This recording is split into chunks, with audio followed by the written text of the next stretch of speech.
It's day 95 of President Tinubu's administration, and we're counting down to his first 100 days in office. Thanks for joining us on the program. I am Nifemi Oguntoye. You can join the conversation right now on X, formerly Twitter, using the hashtag first100days. Remember to tag at TVC News NG. In a bid to revamp the economy and cushion the effect of subsidy removal, Finance Minister and Coordinating Minister of the Economy, Wale Edun, has unveiled his economic agenda for the country. They include fiscal measures aimed at less reliance on borrowing and pushing up revenue, job creation, blocking leakages, and a more judicious use of financial resources by way of automation and digitization, amongst others. Correspondent Lara Folayon has details in this report. The Nigerian economy has over the years grappled with several challenges bordering on high inflation, weak currency, unemployment, and poverty, amongst others. The present administration has already put a number of strategies in place to address the situation. The Finance Minister and Coordinating Minister of the Economy is now unveiling an economic agenda towards driving growth and development. Key highlights of the agenda are fiscal measures aimed at cutting down on borrowing and pushing up revenue, job creation, improved access to credits, blocking leakages, and more judicious use of financial resources. And build public trust. There will be emphasis on efficiency in government expenditure and similarly effective debt management so that borrowing has linked to it the return on investment.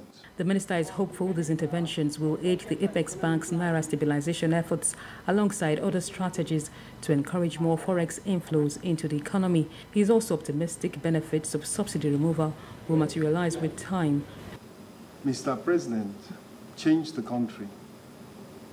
He turned it around from a path of unsustainability that was threatening the very foundations of the economy. The NNPC Limited, on its part, says oil production output at the moment is 1.67 million barrels per day, with daily fuel consumption at 46 million litres since the removal of subsidy, and this includes cross-border leakages. It also adds that the recent $3 billion deal with Afrexim Bank to help stabilize forex is a forward sale and not a loan as reported, and the transactions cannot collapse as speculated. It is not a loan, it is a forward sale. And forward sale is the easiest deal. You are simply selling your items for tomorrow, and banks don't have problem funding this. So this is not the type of transaction that will ever collapse when it's fully clear that the volume that you are selling are already on the table and it is known to your partner. The country's tax reform committee as well adds that tax incentive reviews are imminent alongside the removal of disincentives. If you look at our tax expenditure reports over the past 3-4 years, on the average, we're giving away around 6 trillion naira per annum. That's significant. What we have not been measuring enough is the benefit we are getting from that. Food security, economic inclusiveness with emphasis on youths and women, as well as exploring human resources to enhance development, are also areas of the economic agenda's concentration. This is alongside regular evaluations of the various ministers' progress on the job. Lara Folayon, TVC News, Abuja. Lara joins me live from our Abuja studio. Lara, less dependence on borrowing and pushing up revenues. Is the minister clear on how this government intends to shore up revenue without exerting more burden on the people? Thank you very much, Nifemi. So earlier today, we saw the Finance Minister and the Coordinating Minister of the Economy present the country's economic agenda to the President. And of course, he did that with heads of agencies under his ministry and, of course, the Minister of his sister ministry, which is the Ministry of Budget and Economic Planning. And key areas of that economic agenda's focus was on job creation, food security, reducing the country's debt burden, and also reducing the country's consistent borrowing, as well as youth inclusiveness, youth and women inclusiveness, amongst other areas. And there was a lot of emphasis also on how to generate alternative revenue through taxation, for example.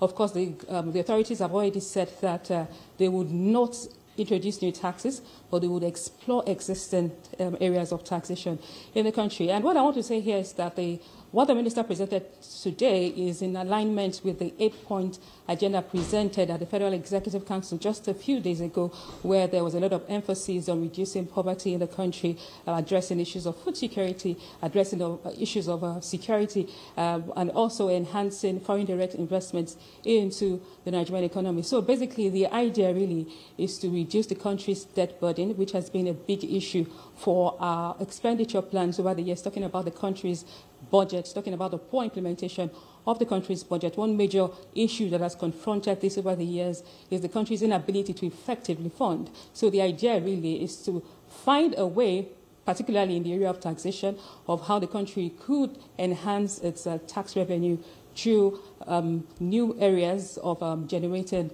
taxes. And also, if we had the chairman of the Presidential Committee on Taxation there, he said that the country has, over the years, put in place incentives that have not been of good economic benefit to the country. So there will be a review of the kind of incentives we've given over the years to see how the country could save more from reducing the amount of incentives it has been given to foreign investors, for example, and other players in the economic space, which has affected the country's ability to generate adequate funds to fund critical sectors of the economy.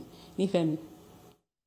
Indeed. The minister also mentioned that just 2 billion has so far been released out of the 5 billion naira palliative fund for states. Why the delay, and do we know exactly when state governors are to expect this money? Okay, as regards the palliative to the states, of course, the minister said just 2 billion has been advanced to the states so far.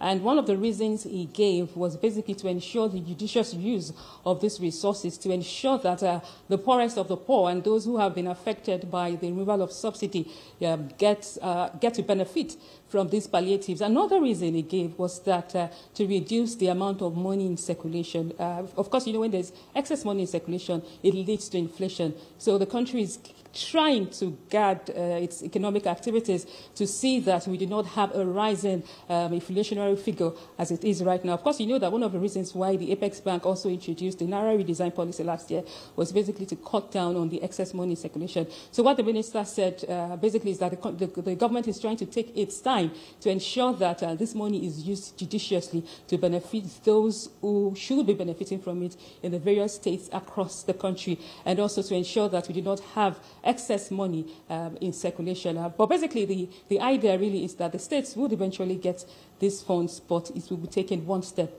at a time to achieve the desired objectives, and also ensure that it does not become counterproductive to the economy in the long run. Nifemi. Lara for Lion live for us at our Abuja studio. Good to see you, Lara.